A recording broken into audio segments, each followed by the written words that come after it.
Praise the Lord. सभी को जय मसीह की। और परमेश्वर आज आप सबको बहुत बहुत आशीष और बरकत दे। और मेरे प्रभु के लोगों में आज एक ज़रूरी मैसेज, ज़रूरी वचन लेके आपके बीच में आया हुआ हूँ। आप ज़रूर ध्यान से इसे सुने और इस वीडियो को हो सके तो आप शेयर भी कीजिएगा और लोगों तक पहुँचाएँ। जैसा कि आप जानते हैं कि हमारे परमेश्वर प्रभु यीशु मसीह जो उद्धारकर्ता और मुक्ति के दाता और जीवन के दाता हैं, प्रभु चाहता है कि हर एक जन उद्धार पाए, जीवन पाए, क्योंकि जीवन यीशु मसीह के पास है। और ये जीवन तभी मिलता है जब हम यीशु मसीह के पीछे चलते हैं, यीशु मसीह भी विश्वास करते हैं। और ठीक उसी प्रकार से आप जानते हैं कि शैतान जो दुष्ट है उसने भी मसीह लोगों को गिराने के लिए, भरमाने के लिए, मसीह के प्रेम से अलग करने के लिए उसने बहुत सारे झूठे प्लेटफॉर्म खड़े कर रखे हुए हैं। झूठे चर्च, जी मैं चर्च के बारे में बात कर रहा हूँ। झूठे चर्च, नकली चर्च भी शैतान ने बहुत सारे खड़े कर रखे हुए हैं। अब आप कहेंगे पास्टर जी नकली चर्च क्या है, झूठे चर्च कौन से हैं, कैसे पहचानेंगे उससे आप? तो आज बहुत सारे मसीह लोग इसी धोखे में जीवन जी रहे हैं। उनको लगता है कि मैं चर्च तो जा रहा हूँ, मैं संगति तो कर रहा हूँ, लेकिन कभी आपने चेक किया, कभी आपने जानने की कोशिश की कि जिस चर्च में मैं जा रहा हूँ क्या वाकई वो चर्च परमेश्वर की ओर से है? क्या वाकई वो कलीसिया परमेश्वर की ओर से है? वो क्या वाकई वो कलीसिया क्या वचन को मानती है? ये चेक करना सब आपके हाथ में है, आपके पास है। आप ध्यान रखें, बाइबल सिखाती है परमेश्वर की ओर से, अकॉर्डिंग टू बाइबल अगर आप चेक करेंगे तो केवल एक चर्च का जिक्र आता है, नाम जिसे हम सभी आम भाषा में पेंतीकोस्टल बोलते हैं, उसे पेंतीकोस्टल चर्च, ठीक है, जिसमें कि यहाँ पिता, पुत्र और पवित्र आत्मा की आराधना की जाती है। और ये पेंतीकोस्टल चर्च का नाम जो है आप सभी जानते हैं, बाइबल से है। प्रेरितों काम में आपको मिलेगा, जहाँ चेले इकट्ठे थे, पेंतीकोस्ट का दिन, ठीक है। ग्रीक वर्ड में इसे बोलते हैं 50वां दिन, ग्रीक भाषा में इसे बोलते हैं 50वां दिन, यानी कि यीशु मसीह के जी उठने के, यानी कि ईस्टर के बाद का जो दिन आता है, 50 दिन हुए थे, ठीक है, उसे बोलते हैं। और वहाँ से लिया गया है। ये वो कलीसिया है, ये वो कलीसिया जहाँ पे जहाँ के विश्वासी, जहाँ के पास्टर, जहाँ के अगुवे, जहाँ के मसीह लोग आत्मा से भर के आराधना करते हैं, आत्मा से भर के प्रार्थना करते हैं, रूह से भर के प्रार्थना करते हैं, अन्य भाषा बोलते हैं, स्वर्गीय भाषा बोलते हैं। हर एक को तरह तरह की भाषा बोलने का वरदान दिया जाता है। लेकिन आप जानते हैं ये लोग ये वही करते हैं जो आत्मा से भरे होते, जो पवित्र आत्मा से भरे होते हैं, ठीक है। वहाँ लिखा है साहब कि सारे चेले, सारे लोग इकट्ठे थे, और लिखा है कि स्वर्ग से लिखा है पवित्र आत्मा उतरा, और सब लिखा है सब आत्मा से भर गए, लिखा है। और आत्मा ने जिस तरह उनको बोलने की ताकत दी, सामर्थ दी, वो सब लिखा है कि बोलने लग गए। लेकिन आप जानते हैं बहुत सारी ऐसी कलीसिया जहाँ पे अन्य भाषा बोलना बिल्कुल अलाउड नहीं होता, वो मना करते हैं, नहीं अन्य भाषा बोलना ठीक नहीं है, अन्य भाषा बोलना ये बिल्कुल अच्छी बात नहीं है, ऐसा सिखाया जाता है, ठीक है। आप तो इससे आप पहचान सकते हैं कि जिस कलीसिया में अन्य भाषा बोलने से मना किया जाता है वो कलीसिया बिल्कुल भी सही नहीं है। आप वहाँ से जितना जल्दी हो सके आप निकल के एक अच्छी कलीसिया में जाएं।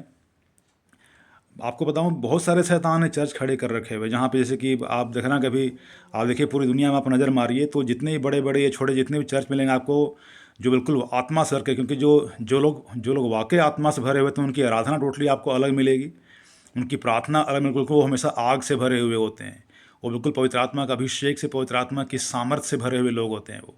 लेकिन अगर दूसरी जगह कलीसिया बात करो तो ना बिल्कुल उनकी आराधना मरी हुई आपको मिलेगा। आप कभी चेक करना, कभी आप उनकी आराधना मरी हुई, उनकी प्रार्थना मरी हुई, वो ताली बजाने से भी शर्माते हैं वो लोग, ताली बिल्कुल बजती नहीं है उनकी, ठीक है।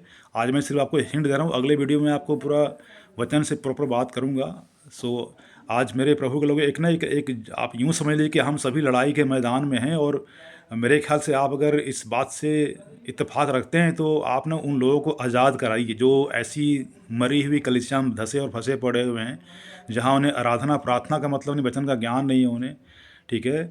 आपको पता है बाइबल सिखाती है कि बपतिस्मा केवल एक है, लेकिन आपको पता है अगर आप चेक करेंगे ना तो पूरी दुनिया में तकरीबन 35,000 डिनोमिनेशंस हैं, खड़े सदाने खड़े कर दिए हुए हैं, 35,000 डिनोमिनेशंस हैं, आप देख लीजिए। जबकि मसीह एक है, प्रभु एक है, विश्वास एक है, वचन एक है, तो पता है इतने डिनोमिनेशन कहाँ से आ गए? इतनी शिक्षाएं कहाँ से आ गई? अगर अगर चर्च अलग है तो उनकी शिक्षा भी अलग है।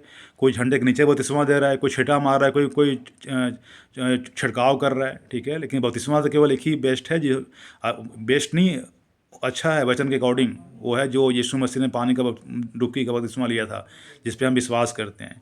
लेकिन आपको मालूम है शैतान ने सब कुछ को चेंज कर दिया हुआ है और लोग समझ नहीं पाते। आप ध्यान रखें, आप उन कलीसियाओं से बाहर निकलें जहाँ पे पवित्र आत्मा की आराधना, जहाँ पे पवित्र आत्मा से भरे लोग नहीं हैं, जहाँ पे आत्मा का अभिषेक नहीं है, जहाँ पवित्र आत्मा का अभिषेक नहीं, जो लोग जहाँ अन्य भाषा नहीं बोलते, ठीक है। ऐसी जगह से आप सभी को बाहर निकलने की ज़रूरत है और आप सभी उन लोगों को छुड़ाइए जो अंधकार में फंसे हुए हैं। एक लड़ाई ये भी है हमारी शैतान से, जहाँ पे जो लोग ऐसी शिक्षाओं में फंसे हुए हैं।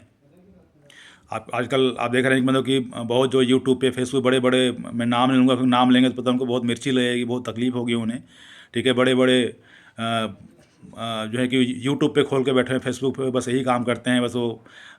लेकिन कभी देखना, कभी आप अन्य भाषा नहीं बोलते, अन्य भाषा खिलाफ में। अगर कोई बहन अगर आत्मा भर के अगर तालिब जा रही तो कहते हैं नहीं ये तो गलत है भाई। अगर कोई बेटी कोई भाई अगर आत्मा भर के अगर तालिब जा रहा है, अगर झूम रहा है, अगर ना, तो बोलते नहीं ये तो गलत है, ये सही नहीं है। जबकि आप वचन पढ़िएगा, आत्मा का अभिषेक मतलब क्या? आत्मा जब आती है तो हम सामर्थ्य से भर जाते हैं, हम अभिषेक से भर जाते हैं, ठीक है, आग से भर जाते हैं हम सभी। ये बाइबल का नियम है। यही फ़र्क होता है पेंतिकोस्टल और दूसरे चर्चों में। आप ध्यान रखिए यहाँ पे, इस बात को सीखना आपने, समझना है। अंधकार से बाहर निकलें और जो गलत चर्च है उनका विरोध कीजिए, लोगों को वहाँ जो फंसे उनको बाहर निकालिए और अन्य भाषा बिल्कुल बोला कीजिए, क्योंकि अन्य भाषा बोलने से हमें ताकत और सामर्थ्य मिलती है। ध्यान रखिएगा, ठीक है। अन्य भाषा बोलना बहुत ज़रूरी है। हम अगली वीडियो में बात करेंगे अन्य भाषा क्यों परमेश्वर ने बोलने के लिए बोला गया, और पौलुस जो बोलता है कि जो अन्य भाषा का अनुवाद करना, उसके बारे में आपको बताऊंगा, ठीक है। अन्य भाषा बोलना बहुत ज़रूरी है परमेश्वर की ओर से। जो कलीसिया अन्य भाषा नहीं बोलती वो बांझ है अपने आप में, मरी हुई कलीसिया। ध्यान रखें, मरे हुए लोग हैं वो, जिनको आत्मा का अभिषेक नहीं मिला हुआ है। पवित्र आत्मा का अभिषेक पाना बहुत ज़रूरी है, पवित्र आत्मा की आग से भरना बहुत ज़रूरी है, पवित्र आत्मा की सामर्थ्य से भरना बहुत ही ज़रूरी है। आप ध्यान रखें, ठीक है।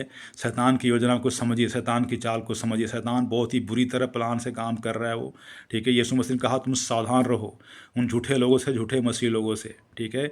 और एक बात जो मैं आपको कहना चाहूँगा वो ये कि शैतान जो है ना जी, शैतान को, उस दुष्ट को, इब्लिस को अन्य जातियों से कोई मतलब नहीं। ध्यान रखिएगा, उनसे कोई मतलब नहीं है, कभी उन पर अटैक नहीं करेगा, क्योंकि वो ऑलरेडी उसके अंडर में है। आप ध्यान रखिएगा, अन्य जाति जो लोग मसीह यीशु को नहीं मानते वो ऑलरेडी उसके अंडर में, उसके मुट्ठी में है।